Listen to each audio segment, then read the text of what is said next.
लालच बुरी बाला है। एक दफा का जिक्र है। एक गांव में जमील नाम का आदमी रहता था। जमील मेहनती था, लेकिन उसकी एक बुरी आदत थी, लालच।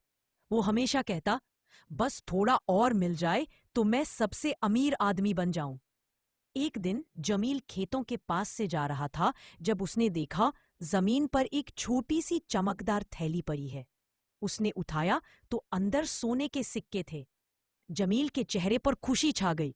वाह, आज तो मेरी किस्मत खुल गई। लेकिन उसके पास एक आवाज आई, जमील, जितने सिक्के चाहिए ले लो, लेकिन याद रखना, जब सूरज ढलने लगे रुक जाना।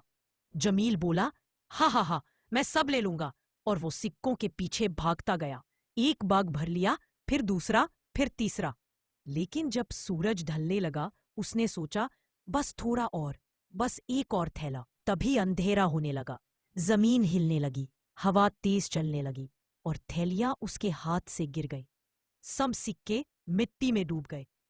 जमील घबरा गया और बोला, काश मैं वक्त पर रुक जाता। लेकिन अब देर हो चुकी थी। उसने सब कुछ खो दिया, सिर्फ सीख मिली। उस दिन से जमील ने हमेशा के लिए लालच छोड़ दी। वो लोगों से कहता, लालच बुरी बाला है, जो मिल जाए उस पे खुशी करो। मोरल ऑफ द स्टोरी, लालच इंसान से उसका सब कुछ छीन लेती है।